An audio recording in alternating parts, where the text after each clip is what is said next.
mo ba na sa Pulse Asia Survey ngayon ay nangunguna si BP Inday Sara sa pagka-presidente sa 2028? O ibig sabihin yan, ang dami na namang magagalit na loyalist at kakamping dahil si BP Inday Sara ay nagna-number 1 sa presidential survey at ito ang pinakamalupit. Dahil ayaw din ito ng kakamping at ng mga loyalist.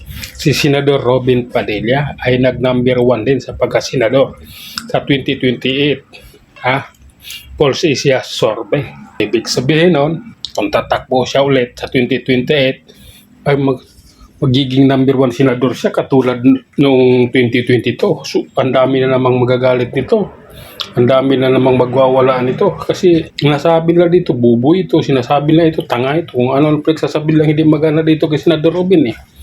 Ang daming galit dito sa dalawa na ito, ang daming galit dito. Si Rapi Tulfo, kini-question, bakit daw yung tawag nitong guro nakukulong, yung isa daw vice president, hindi daw nakukulong.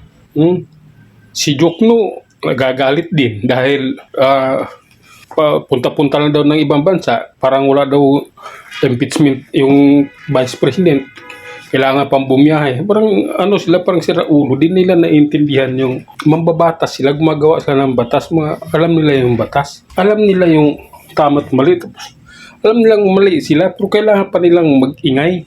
Nakakahiya masyado yun si Senador Robin, ang daming galit dito mga kakamping kung ano-ano pinagagawa nila dito. Pero yung nila, yung feeds nila, pag hindi ka pwedeng mag-comments pag hindi ka nakakapalo sa nila, sa ipipits nila. Kailangan ka muna nakapalo bago ka maka-comments dahil ganon kahigpit sila. Ang kalakaran sa kanila, kailangan kikita muna sila bago ka mag-comments, ganon sa kanila. Pero sa feeds ko, dito kay Pix Moto TV, libre ka mag-comment dito. Ang dami nga nang nambaba sa akin dito. May tumatawag pa sa akin hayop na yan. Nagtatago naman. Pag tinignan mo yung profile, nakalock.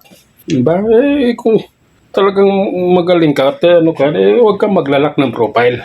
So, balik tayo dito. Ito yung dalawang ito, number 1 sa Pulse Asia Survey, pagka-presidente at saka senator. Kahit mag-vice president ito, si Senador Robin, tanggap pa rin dito ng taong bayan. Lalong-lalo sa Mindanao, lalong-lalo sa Visayas, Mindanao, tanggap ito dahil itong taong ito ay kilala nila kung paano magtrabaho. Ganyan lang yan sa Senado, pero matalino yan at ang daming abogado sa tabi niyan. Hindi katulad ng ibang senador, anak ng putya.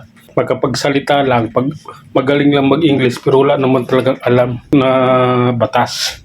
Kailangan panlalabagin yung batas para lang sabihin tumaas yung boses nila. Yun lang muna, hanggang sa muli. Maraming salamat. Number 1 yung dalawang yan, huwag niyong kalimutan.